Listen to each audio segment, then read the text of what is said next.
Audiobook Academy. Book Summary. The Great Gatsby. By F. Scott Fitzgerald. F. Scott Fitzgerald's 1925 novel, The Great Gatsby, was widely regarded as one of the pinnacles of American literature at the time. It is a story of mystery and sorrow that has been praised for its breathtaking depiction of a man's existence in American culture.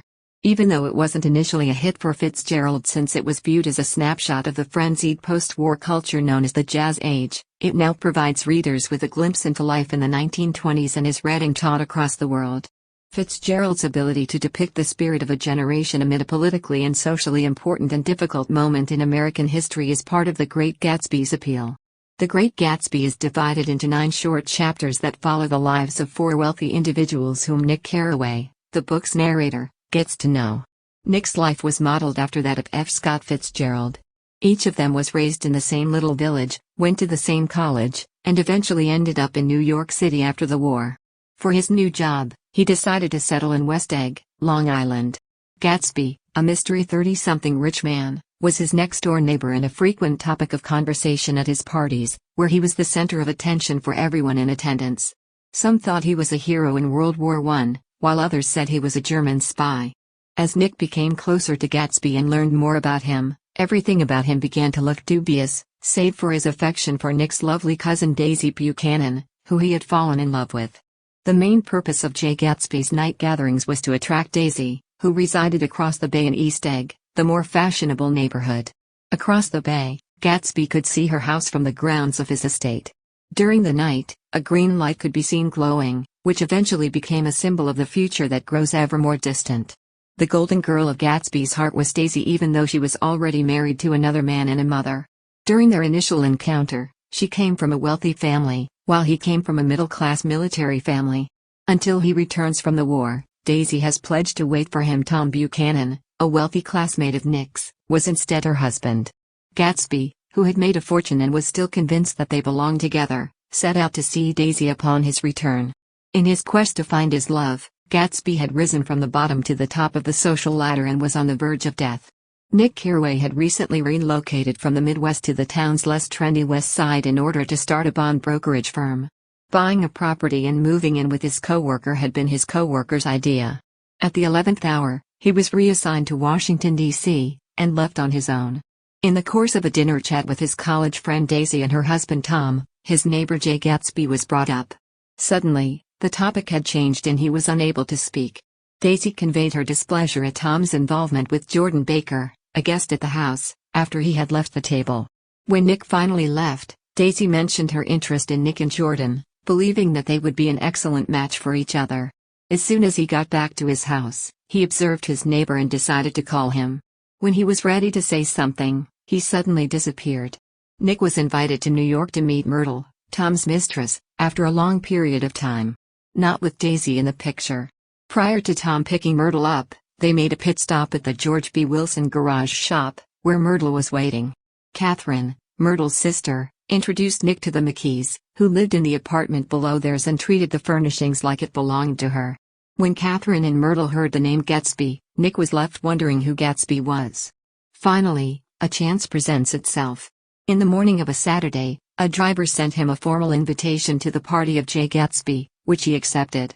With an orchestra and guests from all over, even those who weren't invited to the party had a wonderful time. Visitors to Long Island who found their way to Gatsby's front door were mainly bored. After running into Jordan on his way to meet Gatsby, he was quickly introduced to her friends, all of whom were as annoying as any previous group of females in the novel, and Gatsby was once again the topic of conversation. Afterward, Jordan escorted him to her own little party on the other side of the garden before ultimately taking him to Gatsby, the host of the event. He was difficult to locate, so they walked and camped out together until Nick ran across a friend from his time in the military. The mystery man turned out to be Gatsby. He was astonished to discover that he was a florid and corpulent person in his middle years because he had expected him to be more reserved. Despite Gatsby's reputation, Nick thought it strange that negative accusations were spread about him, and that he even killed a guy. The following morning, Jordan contacted Gatsby to discuss the topic they had discussed that night when they had parted ways. An angry man halted in the middle of the road when he exited Gatsby's drive and stared intently at his car. Because his car had broken down, the man would go by the alias Allies. Someone else in the vehicle shared his frustration. It appeared as if the car and its wheels were no longer attached. From afar, Gatsby said his goodbyes to Nick as he returned. It was only one summer later that Nick realized how much Jordan Baker had meant to him and how much closer they had become. He discovered that Jordan was incurably dishonest and that she cheated to win her first tournament in order to win the championship. Nick came to the conclusion that Jordan wasn't happy to be the one who was disadvantaged in the situation. When Nick attended the Gatsby party, he tried to keep track of all the guests. The Chester Beckers, Leaches, a man named Bunsen he had known at Yale, Dr. Webster Civet, the Hornbeams, the Willie Voltaires, and a whole family named Blackbuck all came from East Egg. A succession of notable families followed, including the Isamays, the Christies, the Beavers, Endives, the Cheadles, the Schraders, the Stonewall Jackson Abramses of Georgia, and the Fishers and Snells of Ripley. As well as Beluga the tobacco importer, the Danceys and Maurice A. Flink were also there. All of the Poles, Mulreadys, Cecil Roebuck, Cecil Shane, Gulick, and Newton Orchid, Eckhoust, Clyde Cohen, Don S. Schwarza, Arthur McCarty, Catlips, Beambergs, and she Earl Muldoon came from West Egg. Among those present were the promoter de Fontano, Ed LeGros, James B. Rotgut Ferret, and the De Jongs. Gus Wise, Horace O'Donovan, Lester Meyer, George Duckweed, and Francis Bull all worked in theater. There were also Cromes, Bacchi Sessons, the Denekers, Russell Betty, the Corrigans, the Callahers, the Scullys and Smirks and the Young Quins, Henry L. Palmetto, Faustina O'Brien, Mr. Albrechtsberger, Miss Hogg, his fiancée, Ardita Fitzpeters, Mr. P. Jewett and Miss Claudia Hip. Duke was also from New York, as was Mr. Albrechtsberger and his fiancée. Klipspringer, a particular individual, visited so frequently and for such a prolonged period of time that he got known as the Boarder. When Gatsby wrote up this long list, the person he had hoped to invite never showed up. Gatsby and Nick went out for lunch and a ride once more. Nick and Gatsby had an in-depth talk on that day, and from it Nick learned more about Gatsby than ever before. Nick learned about Gatsby's entire life, including all of the things he had done. Gatsby was acquitted because he had evidence to support his innocence. Gatsby's name appeared on a memorial for exceptional bravery as one of the most important aspects. As a parting gift, Gatsby instructed Nick to meet him for afternoon tea with Baker because he had certain information he wanted him to have. They ran across Gatsby buddy Mr. Wolfsheim on the way home and had a short conversation over food. Tom suddenly intervened, sounding disapproving of Nick's association with Gatsby. Tom. Nick continued on to Jordan Baker's meeting, where she recounted her share of the Daisy and Gatsby story to him. How she became a bridesmaid for Tom and Daisy. It was Daisy who told Nick that she recognized Gatsby from earlier in the novel when she mentioned him. Gatsby bought the house because he expected Daisy to be nearby and eventually attend one of his night parties, but she never did. Gatsby should be allowed to join Jordan and Nick for afternoon tea in order for Jordan to get back with Daisy. Daisy and Gatsby reunited after a long separation and rekindled their romance. While Daisy was initially hesitant, they eventually accepted the invitation to Gatsby's residence. It was as if Gatsby had flowered and grew. His best buddy Dan Cody had died a long time ago and left Gatsby an inheritance of $25,000, which he never received. On another day, Gatsby explained to him what had motivated him to change his name from J to J. Gatsby. He hadn't seen him in a long time, spending most of his time in New York with Jordan and her aunt, until one day he ran into him and Tom. When it came to Daisy, Tom didn't seem amused in the least. Tom accompanied Daisy to the following party because he was concerned about Daisy meeting Gatsby on her own. Tom likewise expressed his anger and annoyance with Gatsby in this passage. Gatsby questioned Nick about his Daisy craze after the party. It was only after seeing how Daisy had acted last night that Nick came to the decision that perhaps they were not meant to be together. After all, you couldn't go back in time and do it all over again. The tenacious, hard-headed Gatsby, however, believed that the relationship between Daisy and him would continue. When he returned later, he saw that Gatsby had fired most of his servants in order to ensure that no one would gossip and cause a misunderstanding when Daisy arrived. They had lunch the next day with the Buchanans and Nick, Gatsby, Jordan, and Jordan's family, which was unpleasant. Using Gatsby's automobile, they set out for the city. They passed Wilson's garage on the way and learned that the Wilsons were planning to relocate west.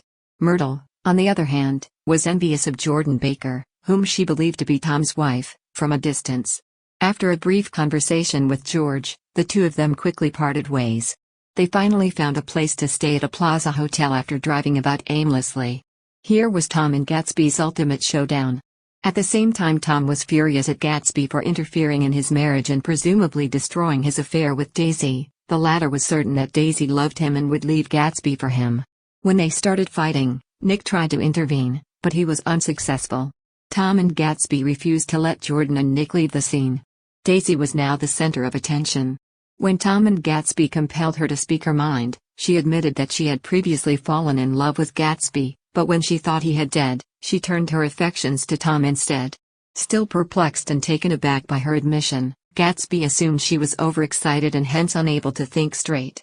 In his wrath, Tom spilled the beans about Gatsby's drug operation, his relationship with Wolfsheim, and Walter Chase's connection to Gatsby.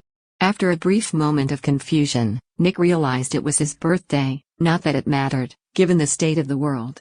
The Wilsons were engaged in a fierce quarrel, and the wife had been taken away from them. She was struck by a car while attempting to flee. Wilson became suspicious of Tom and Nick because of the witnesses' claim that it was a yellow automobile. Tom, now enraged, explained to Gatsby that they were in Gatsby's automobile, which he claimed was theirs. To be clear, he wasn't driving at all, Daisy had that responsibility instead. It was Nick's suggestion to him to leave for at least 1 week, but he postponed it so that he could spend time with Daisy first. She wrote to Gatsby about her grief and depression when he left, but found refuge in Tom. Meanwhile, Nick received a phone call from Jordan, which ended abruptly with a click, leaving him to worry if he would ever speak to her once more. While searching for Catherine at Myrtle's burial, someone either nice or curious took her to Myrtle's body when she fainted. Wilson and Michaelis had a brief talk during the funeral, during which Wilson promised Michael that he would track down and assassinate the person responsible for the murder of Myrtle. He was enraged because he believed the man who had killed him and been having an affair with her were the same person. It happened as Gatsby was leaving for the pool. As his own warmth had vanished, he had no worries about the world. As soon as he heard the gunshots, the chauffeur ran to the pool with Nick, Nick's butler, and Nick's gardener, but Gatsby was unable to be saved. In the distance, the gardener observed Wilson's dead body. It had already been completed. The turnout was disappointingly low. Those who came to the door were police officers, reporters and photographers. Wilson's allegation was reduced to that of a man deranged by loss, and the case was closed after Catherine refused to say anything more than that her sister had never seen Gatsby and was quite content with her husband. He'd told the West Egg about it and answered their queries about Gatsby. Daisy and Tom had already left with their luggage when he called. Nick called Wolfsheim in hopes of finding someone to attend Gatsby's funeral, but he received no response, so he eventually gave up.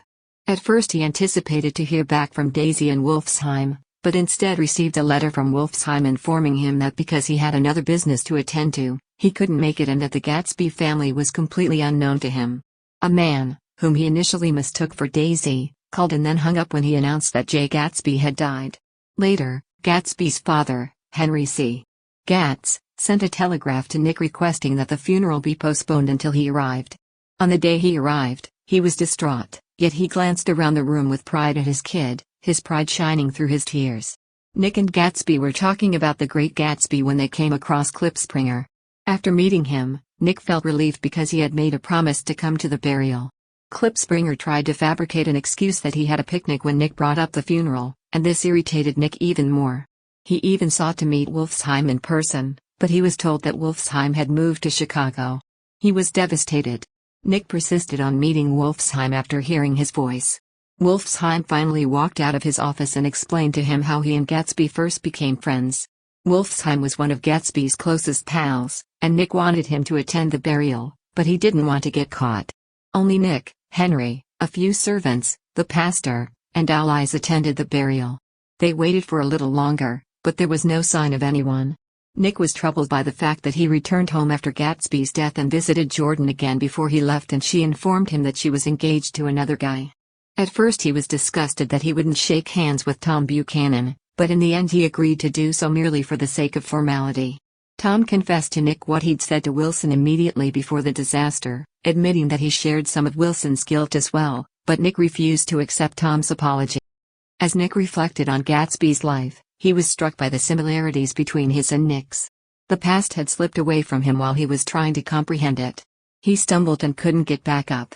Nick Carraway, the narrator of the story who defined himself as one of the few honest people he knew. In the process of becoming further entangled in the enigma surrounding Gatsby, he and his friends become the focus of the storyline. Jake Gatsby, James Gatz, the focus of the story and indirectly the main character. Daisy, whom he had previously met and fallen in love with while serving in the military, was his sole focus and he pledged to wait for him when he returned. However, Daisy was already married to Tom Buchanan when he returned with a large fortune. He was unfazed and continued his pursuit of Daisy anyway. Daisy Buchanan, Nick Carraway's second cousin. While married and a mother, she still harbored affections for Gatsby, which led to a clandestine romance and ultimately to disaster. Tom Buchanan, Daisy's husband and Nick's friend in college. He was a huge giant of a man who was revered across the country. Myrtle Wilson, the wife of George B. Wilson, was the other woman with whom he was having an illicit relationship. When he learned about Daisy's relationship with Gatsby, he became irrationally enraged. Jordan Baker, a girl who Nick had run into multiple times and seemed to have affections for, despite Nick's reservations. As time passed, they became closer and closer. In the end, she was engaged to another man. Myrtle Wilson, George B. Wilson's wife and Tom's mistress. Being poor and powerless in her marriage to George, she was content with her liaison with Tom. Daisy and Gatsby were involved in an automobile accident that killed her. George B. Wilson, proprietor of a small auto repair shop. After his wife was killed in a vehicle accident, he became obsessed with finding and killing the man who had been having an affair with his wife. George's fury was directed at Gatsby because he had the yellow automobile in the incident. Henry Gatz, Gatsby's father, who would resurface in the plot after Gatsby's death. Meyer Wolfsheim, a man rumored to be close to Gatsby. To his surprise, he was invited to attend the service at Gatsby's funeral, where it emerged that his relationship with Gatsby was strictly business. Catherine, Myrtle's sister who had been introduced to Nick the same day he met Myrtle. A narcissistic liar who was desperate for things to go her way. Dan Cody, Gatsby's closest buddy, was already deceased when he appeared in the novel. When he died, Gatsby was left with a $25,000 estate. Ewing Klipspringer was a resident who appeared to be living in Gatsby's estate. When he was told about the funeral, he pretended it was a picnic to get out of going. Al Eyes, a man from Gatsby's all-night parties. When Gatsby died, he was one of the few who showed up for the funeral. Thank you for listening in Audiobook Academy. Don't forget to subscribe and smash that like button for more content like this. See you in next video.